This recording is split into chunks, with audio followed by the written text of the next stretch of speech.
Brian Lehrer on WNYC here at the Democratic Convention, and we're catching up with Dennis Kucinich now, who was, of course, a candidate for the Democratic nomination this year, congressman from Cleveland, Ohio, and who gave that barn burner of a speech the other night. We played clips from that speech on our show yesterday morning. Congressman Kucinich, nice to have you on WNYC again.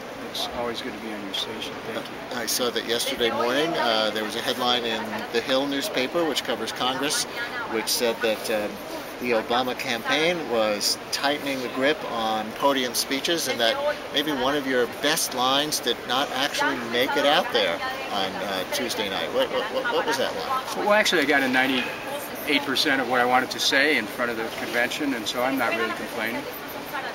But what was the line? You want to deliver it for us? Well, it's actually, you know, I never revealed the changes that they made. That was in a news story.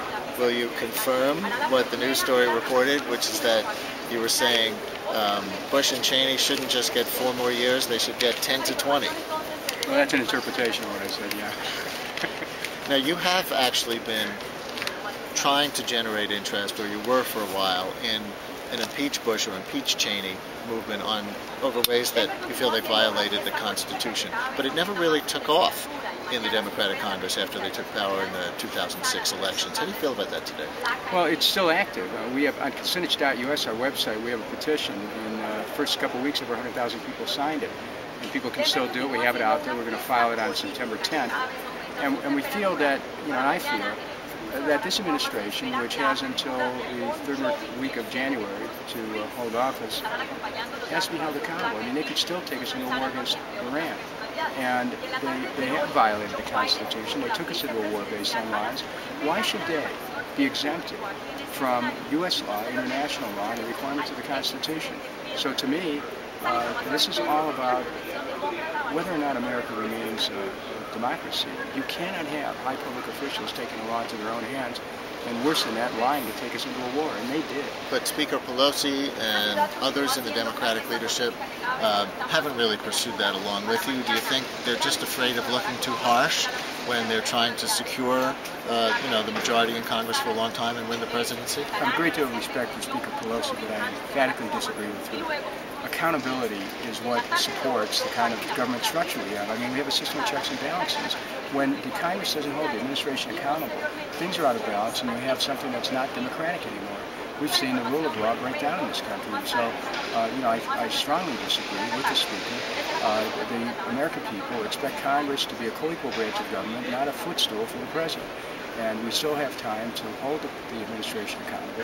And frankly, the Constitution says that we can hold them accountable legally after they leave office as well. And I don't think the accountability ends with the end of the term. Was it a tough decision for you at all? And the other, that you were invited to speak. You didn't lobby for a speaking position here at the convention. Was it a tough decision for you at all to accept that invitation and speak so fervently on behalf of Barack Obama when you really represent a certain core of beliefs that you hold very strongly, and you've been very critical of the mainstream of the Democratic Party for just kind of, compromising too much, and Barack Obama's trying to be a mainstream Democrat? Well, I still am critical of the Democratic Party, but I'm inside the tent. And what I said is we cannot afford another 4 years of Republican administration. They've taken us into war. They've mounted the debt.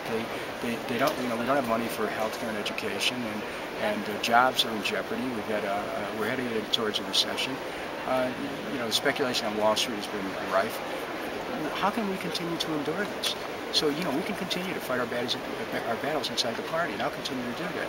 But, there's something much larger at stake here than, who won the primaries.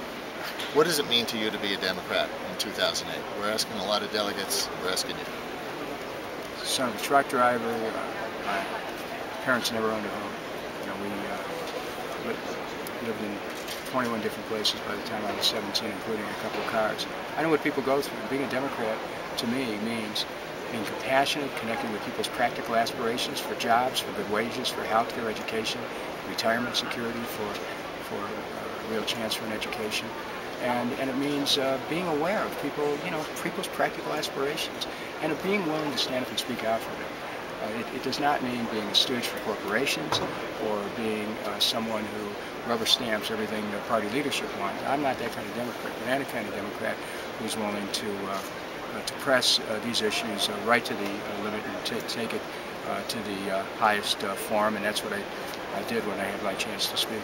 Is your own seat safe, by the way? I heard from an Ohio reporter who thought you might face a primary challenge. Well, I won my primary, and with a lot of help. And business interests in Cleveland, who are primarily Republican business interests, raised about $1 million, tried to knock me out. That was by backing a Democratic candidate against me. And I still have a race in November. But I'm confident that with the support of the people, I'll make it. You know what's interesting? This is where the internet's changing everything. I was able to raise almost $1 million just in a few days when I let people know that I needed help. And I'm confident if I need help again, I'll go to the internet and raise it again. Congressman Dennis Kucinich, thanks a lot. It's always good to be with you, Brian. Thank you.